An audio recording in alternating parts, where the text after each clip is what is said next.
this is just a quick overview of the Cryobuddy control panel. So starting off, we would turn it on, and we can tell that the panel is on because the displays show us all the sorts of things that they're meant to show us. So we've got a couple of indicators here, which is basically just showing us the status of the solenoids. So the vent solenoid and the fill solenoid. Neither of those is lit up at the moment, so they're not open. If we want to manually vent, we can press the manual vent button, and we'll notice that the vent indicator lights up, like so.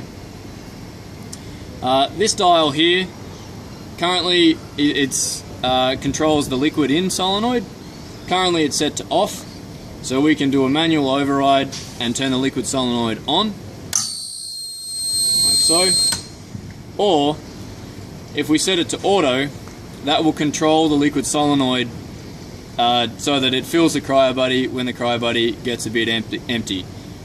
Now, that brings us on to the level controller, which currently has PV over here as the process variable set, and it's reading at 14%, so the units over here are in percent, and the set variable here is 80%.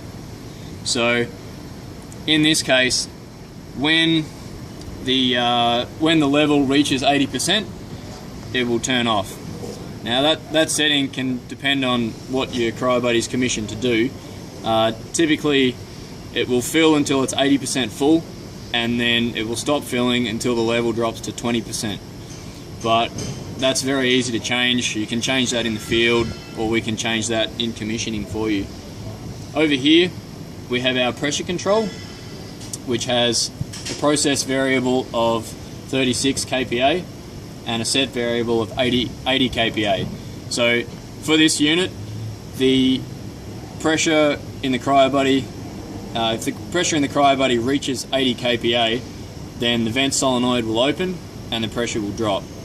And there's some hysteresis built into here so that it's got to drop down to about 75 before the solenoid closes, and then it's got to raise again, so it's not just cycling right around 80 kPa.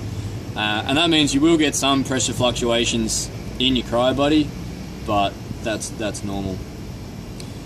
So the only other thing of the control box is that you'll need to run a power lead into it yourself and hardwire or use a fly lead. And apart from that, we'll set to auto and go on to the next phase.